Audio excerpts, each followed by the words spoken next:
And so and what's more important is the unions are supportive of this bill. They're going to lobby for it. We believe it'll be a bipartisan bill. There will be some Republicans voting for this as well. Virtually every Democrat that was here, not everybody was here, but it will support this.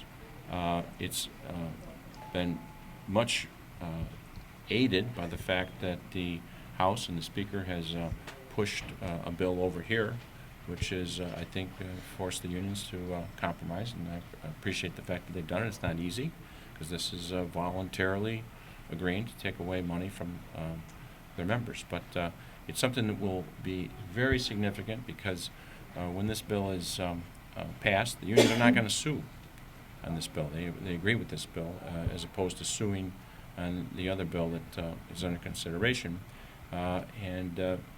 If that bill is declared unconstitutional, there's zero savings. We feel that this $46 billion is money that's going to be saved in the next fiscal year, not this one, but the next one, which starts a year from now. We expect we'll have an extra $850 million that we can use to spend on education and human services and higher ed. So that's why it's so significant. We would be aware of the fact that the rating agencies have said if you have a reform bill, we want to make sure that it's very significant in terms of savings, but also that it's constitutional, and we feel that this is. So I have not yet, we literally were negotiating this bill as of today, or literally today, so I'm going to be meeting with the Speaker and going over this approach with him.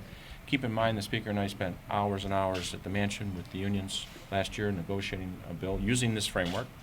The Speaker has actually even sponsored a bill himself last year, and had the unions supported it last year, we probably would have passed it. So I'm optimistic. I think the unions have to go out now and explain this approach to their members, to the members of the House and the Senate, both parties, and hopefully we can move forward with a bill that will go a long way towards solving the problem. Do you know how your savings stack up to the House savings?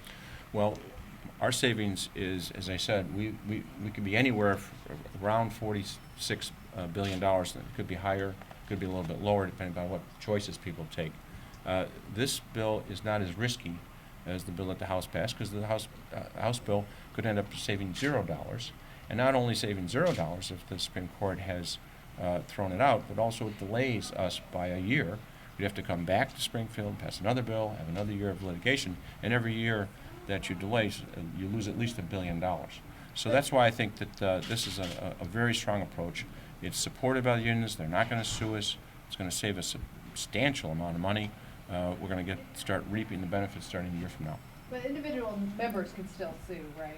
If an individual Anybody can sue. I'm just saying that it's very important that the unions have individually said that they would definitely sue on a questionable constitutional argument for the bill that's passed out of the House, but on this one they would support it.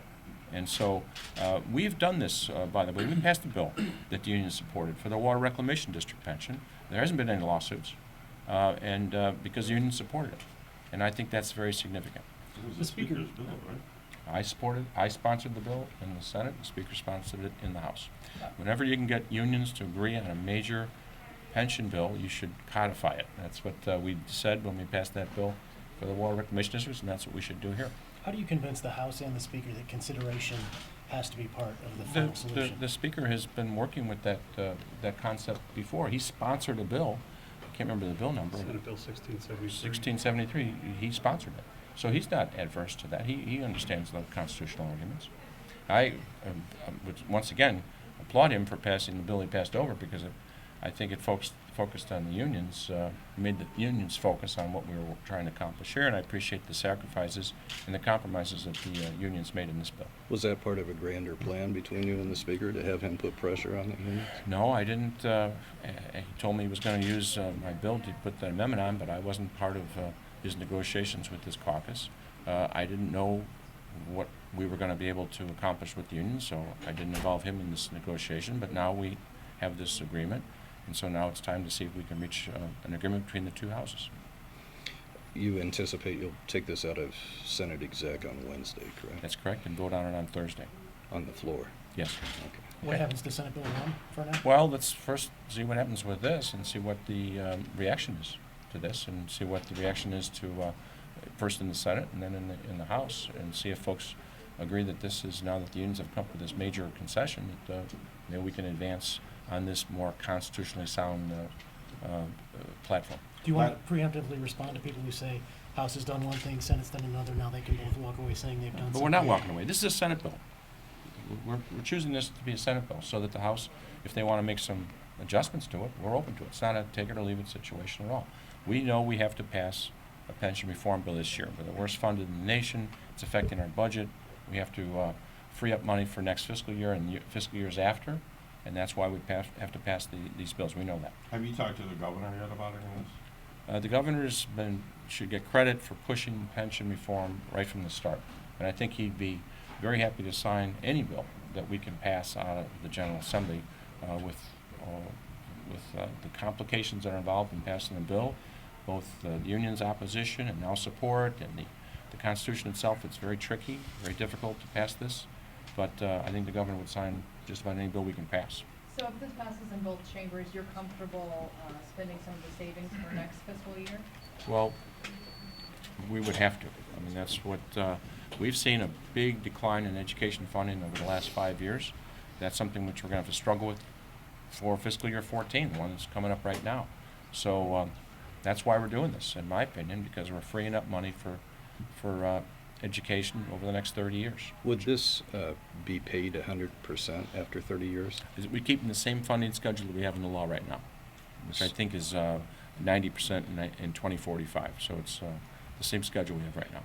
And so it levels off in a couple of years anyway, right? So your payments would not be accelerating? Is that part of Well, the... when you save $46 billion over 30 years, there's savings every year, and it just varies. And of course, we're talking about a pension system that's based on actuarial assumptions on how many people are going to, how much money is going to be made in the stock market, and how many people retire, when they retire, and how long they live. These are things which adjust every year. So these are guesstimates based on actuarial assumptions, but we are going to save a significant amount of money, and that's why we're for the bill. What's the difference between their savings and yours? Is it because they have a more aggressive COLA? What they're doing is they're unilaterally reducing benefits. We're asking folks to voluntarily reduce their benefits contractually. That's how we get around constitutional provisions. So that's why we don't save as much. But I want to emphasize, we really feel this is constitutional. This is kind of a money that we know is going to be there, whereas the other approach is pretty risky. It could be zero, and that's not something that, and a delay of a year, which is not something we want to accomplish. Okay? Thanks. Thank you. Thank you. Thank you.